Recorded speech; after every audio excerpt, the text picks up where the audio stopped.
राधे राधे मेरे प्यारे भाइयों, बहनों और माताओं। आज मैं आपको श्रावण मास महात्म्य की कथा श्रवण कराने जा रही हूँ। सावन के पवित्र महीने में ये कथा श्रवण करने मात्र से भगवान शिव की आप पर असीम कृपा बरसेगी। आइए सभी मिलकर बोलिए भगवान शिव की जय हो। हर हर महादेव। प्रथम अध्याय। मुनि श्रोत सौनक ने श्री सूत जी से पूछा, हे महाभाग महामते, हे व्यास शिष्य सूत जी, आपके मुख से हमने अनेक आख्यान सुनकर आनंद प्राप्त किया है, फिर भी हमारे कानों की प्यास अभी बुझी नहीं है और अधिक सुनने की इच्छा है। आपने तुला राशि का सूर्य होने पर कार्तिक मास का महात्म्य, मकर का सूर्य हो जाने पर माघ मास का महात्म्य तथा मेष के सूर्य होने पर वैशाख मास का महात्म्य सुनाया। इन मासों के जो गुण धर्म है उनको भी आपने समझाया। अब इन मासों से जो भी उत्तम आपके अनुसार यदि कोई महीना परमपिता परमेश्वर को सदैव धर्म प्रिय हो तो उसे भी विस्तार पूर्वक कहे। हमारे मन में उसको सुनने की तीव्र लालसा है। यह सुनकर सूत जी ने बड़े प्रेम पूर्ण शब्दों से कहा, आप सब मुनिगण ध्यान पूर्वक सुने, मुझे आपको सुनाने से आनंद प्राप्त होता है। आप सर्वगुण संपन्न हैं, अर्थात अच्छे श्रोता के जो 12 गुण बताए गए हैं, यथा धम रहित, आस्तिक बुद्धि, सटता रहित, परमात्मा से अटूट भक्ति, भगवत चर्चा सुनने की तीव्र इच्छा, नम्रता, ब्राह्मण भक्त, सुशील स्वभाव, धैर्य युक्त, पवित्र, तपस्वी तथा दोष रूपन रहित होना, वह सभी गुण आप लोगों में है। इसमें मैं प्रसन्न होकर आपसे तत्व की बात कहता हूँ। धर्म को जानने की इच्छा से बुद्धिमान सनत कुमार ने परमेश्वर को दोनों हाथ जोड़ नमस्कार कर भक्ति पूर्वक पूछा, हे देवों के देव महादेव, अनेक योगियों के धय चरण कमल आपसे अनेक व्रत तथा धर्मों को सुना, किंतु इस समय हमारे हृदय में एक और ऐसे मास का महात्म्य श्रवण करने की अभिलाषा है जो 12 मासों को सर्वोत्तम, आपको अत्यंत प्रसन्न करने वाला तथा जो सब कर्मों को सिद्ध प्रदाता हो। हे देव, जिस मास के कर्मों के करने से ही अनंत फल की प्राप्ति होती हो, संसार के कल्याण के लिए ऐसे मास के सभी धर्मों का वर्णन समझाकर कहे। ईश्वर ने सनत कुमार से कहा, हे ब्रह्मपुत्र सनत कुमार, आपकी सेवा तथा भक्ति से प्रसन्न होकर मैं आपसे अत्यंत गुप्त बात कहूँगा। 12 महीनों में श्रावण मास मुझे बहुत प्रिय है। पूर्णिमा को श्रवण नक्षत्र का योग हो जाने से भी मास का नाम श्रावण कहा जाता है, जो श्रवण मात्र से ही सिद्धि देने वाला है, इसलिए श्रावण नामक कहा है। आकाश के समान स्वच्छ हो जाने से नभानाप कहा है। उस मास के धर्मों की गणना करने के लिए भूमि पर कौन समर्थ हो सकता है, जिसके संपूर्ण फलों को कहने के लिए ब्रह्मा जी हुए और जिस श्रवण मास के महात्म्य को देखने के लिए इंद्र हुए और जिसके फल को कहने के लिए भगवान अनंत ने 2 सहस्त्र जिह्वा धारण की। हे मुने, दूसरे मास इस मास की एक कला को भी नहीं प्राप्त कर सकते। संपूर्ण श्रावण मास धर्म रूप और व्रत रूप है। इस मास में कोई भी दिन व्रत शून्य नहीं देखा गया। यहाँ पर मैं जो कुछ कहता हूँ वह अर्धवाद नहीं है, अतः जिज्ञासु भक्त, दुखी, बुभुक्षु और अर्थी, इन चारों जनों द्वारा अपनी अपनी अभिष्ट सिद्धि हेतु यह मार्ग सेवन योग्य है। सनत कुमार बोले, हे प्रभु, आपने अभी कहा है कि इस मास में कोई भी दिन व्रत शून्य नहीं है। यह श्रेष्ठ, उसे आप मुझसे विस्तार पूर्वक कहे कि किस स्थिति में कौन सा व्रत किस वार में होता है और उस व्रत का अधिकारी कौन है, फल तथा विधि क्या क्या है, किसने इस व्रत को किया है, उद्यापन विधि क्या है, देवता तथा पूजनीय कौन है, पूजन सामग्री में क्या क्या वस्तुएं होती है, प्रधान पूजा किसका है, जागरण विधि क्या है, किस व्रत का क्या समय है। हे प्रभु, वह सब आप मुझे कृपया करके कहें। आपको श्रावण मास कैसे प्रिय हुआ, इसे पवित्र किस कारण से कहा गया है, इस मास में कौन अवतार उत्तम माना गया है, इस मास में कौन सा अनुष्ठान करने योग्य समझाया गया है।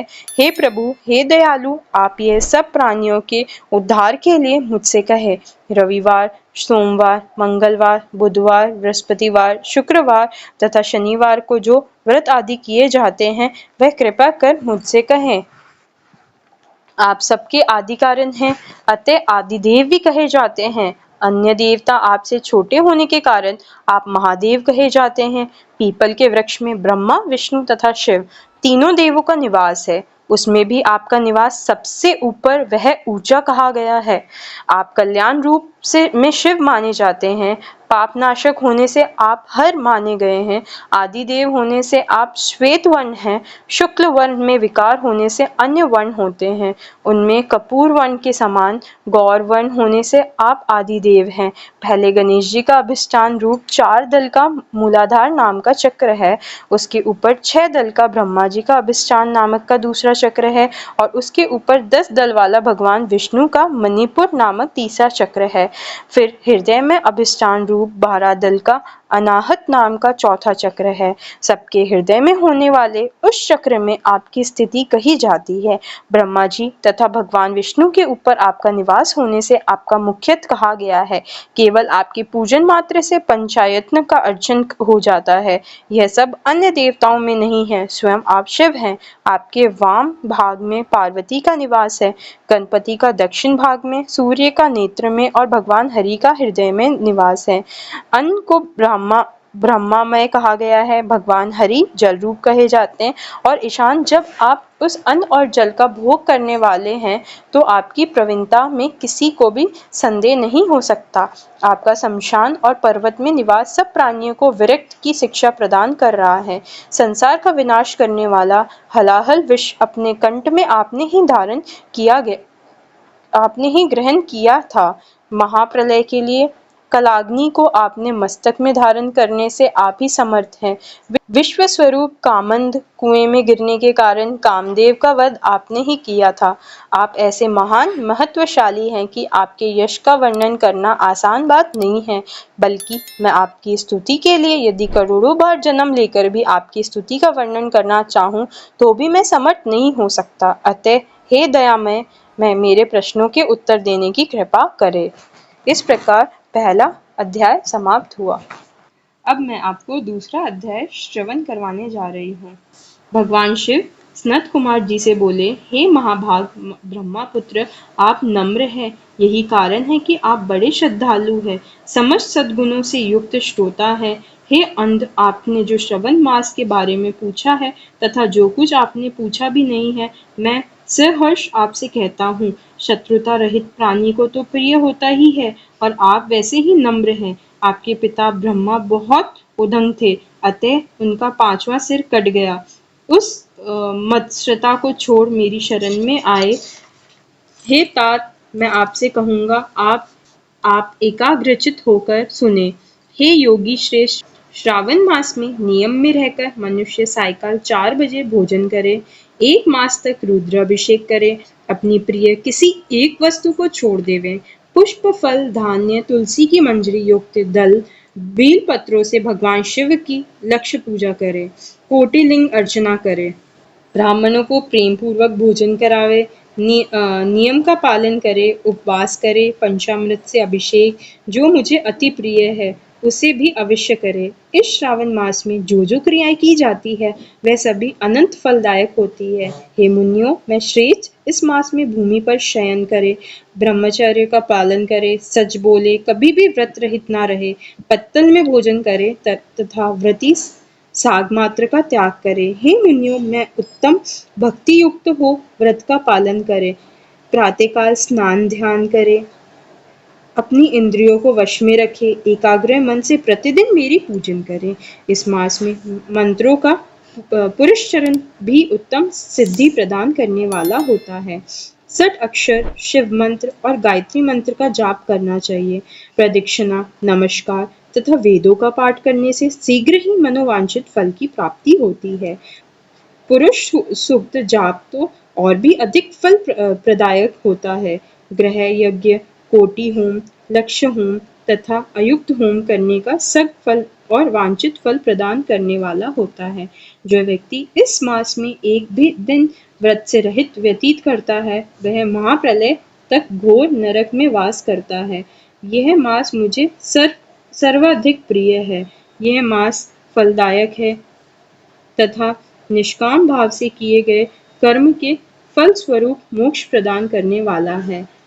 हे सत्म, इस मास में करने योग्य जो धर्म कहे गए हैं उनको मुझे सुनो। रविवार को सूर्य व्रत करे, सोमवार को मेरी पूजा कर भक्त भोजन करें। श्रावण मास के प्रथम सोमवार से प्रारंभ करके 3.5 मास तक होने वाला संपूर्ण कामना की अर्थ सिद्धि प्रदाता रोहतक नामक व्रत होता है। मंगलवार के दिन मंगला गौरी नामक व्रत होता है। बुधवार को बुध का व्रत, बृहस्पतिवार को बृहस्पति का व्रत, शुक्रवार को जीवंतिका देवी का व्रत किया जाता है। शनिवार को हनुमान तथा नरसिंह का व्रत कहा गया है। हे मुनि श्रेष्ठ, अब मैं तिथियों में होने वाले व्रतों का वर्णन करता हूँ। आप ध्यान पूर्वक सुने। श्रावण मास के शुक्ल पक्ष की द्वितीया को औदुंबर नाम का व्रत होता है। इसी मास की शुक्ल पक्ष तृतीया को गौरी नामक व्रत किया जाता है तथा श्रावण शुक्ल चतुर्थी को ध्रुवा गणपति नाम व्रत होता है। हे मुने, इसी को विनायक चतुर्थी व्रत अथवा गणेश चौथ व्रत के नामों से जाना जाता है। श्रावण शुक्ल पंचमी नाग पूजन के लिए उत्तम मानी गई है। हे मुनि कुलपति, इसका दूसरा नाम मानव कल्पादि है, ऐसा जान लो। षष्ठी के दिन शुपोदन नामक व्रत और सप्तमी को शीतला देवी का व्रत होता है। अष्टमी और चतुर्दशी तिथि में देवी का पवित्रारोपण करे। श्रावण मास की कृष्ण तथा शुक्ल पक्ष की नवमी को नक्त व्रत का विधान कहा गया है। शुक्ल पक्ष दशमी को आशा नामक व्रत किया जाता है। कोई मनुष्य इस मास की दोनों पक्ष की एकादशियों को आशा व्रत का होना स्वीकार करते हैं। श्रावण शुक्ल पक्ष की द्वादशी को भगवान हरि का पवित्र रोपण करना कहा गया है। अतः द्वादशी को भगवान हरि का श्रीधर नाम से अर्चन उत्तम गति को प्राप्त कराता है। श्रावण शुक्ल पक्ष पूर्णिमा को पुत्र सृजन, उपाक्रम, सभादीप, रक्षाबंधन, श्रावणी कर्म, स्वर्प बलि और हयग्रीव जयंती होता है। हयग्रीव नाम का भगवान विष्णु का अवतार माना गया है। यह सातों काम श्रावण शुक्ल पूर्णिमा को किए जाते हैं। श्रावण मास की कृष्ण चतुर्थी को संकट चतुर्थी व्रत तथा श्रावण कृष्ण पंचमी को मानव कल्पादि किया जाता है। हे ब्राह्मणों, हे श्रेष्ठ, श्रावण कृष्ण पक्ष अष्टमी को भगवान विष्णु का श्री कृष्ण नाम से पूर्ण अवतार हुआ है। उस दिन व्रत तथा उत्सव मनाए। श्रावण मास की अमावस्या तिथि में पिठोरा व्रत होता है। इस दिन कुशोत्पाटन और बैलों की अर्चना करें। शुक्ल पक्ष की प्रथमा से लेकर समस्त तिथियों के अलग अलग देवी देवताएं होते हैं। प्रतिपदा तिथि के अग्नि, द्वितीया के ब्राह्मण, तृतीया की गौरी, चतुर्थी के गणनायक, पंचमी के सर्प, षष्ठी के स्कंद, सप्तमी के सूर्य, अष्टमी तिथि के शिव और नवमी की देवी दुर्गा, दशमी के यम और एकादशी के विश्वदेव स्वामी हैं। द्वादशी के भगवान हरि, त्रयोदशी के कामदेव, चतुर्दशी के शिव और पूर्णिमा के चंद्रमा स्वामी हैं। अमावस्या के स्वामी पितृ हैं। इस कर्म में यह देवी देवताएं तिथियों के स्वामी कहे गए हैं। जिस देव की जो तिथि है उस तिथि को उस देवता की अर्चना करनी चाहिए, ऐसा कहा जाता है। हे मुनि श्रेष्ठ, इस मास में प्राय नक्षत्र का उदय होता है। मैं उस समय का वर्णन करता हूँ। आप एकाग्रचित होकर सुनिए। सिंह राशि पर सूर्य के संक्रमण दिन से 12 अंश 40 घटी बीत जाने पर अगस्त्य ऋषि का उदय होता है। अगस्त्य ऋषि के लिए 7 दिन पूर्व ही से अर्घ्य दे। 12 मास में सूर्य नारायण अलग अलग नाम से तपते रहते हैं। श्रावण मास में गभस्ती नामक से तपते हैं। सूर्य भगवान का पूजन इस मास में भक्ति से तत्पर होकर करना चाहिए। श्रावण मास में साग का त्याग, भाद्रपद में दही, आश्विन में दूध और कार्तिक मास में दाल का त्याग करें। यह संपूर्ण विधान करने में यदि समर्थ न हो तो श्रावण मास में इन वस्तुओं का त्याग करने से सभी मनोवांछित फलों की प्राप्ति होती है। हे मान्य सज्जन ब्राह्मण, ये आपसे मैंने अति संक्षेप में उपदेश किया है। हे मान्य सज्जन ब्राह्मण, ये आपसे मैंने अति संक्षेप में उपदेश किया है। हे मुनि श्रेष्ठ, इस सावन मास में होने वाले व्रत और धर्मों का सविस्तार रूप से वर्णन कोई 100 वर्षों में भी करने में समर्थ नहीं है। भक्त मेरे प्रियर्थ अथवा भगवान हरि के प्रियर्थ संपूर्ण व्रतों का पालन करे।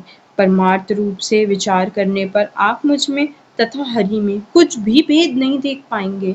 मुझ में और हरि में कोई भी भेद नहीं है, ऐसा जानना चाहिए। जो प्राणी इसे भेद की कल्पना करते हैं वह नरक के भागी होते हैं।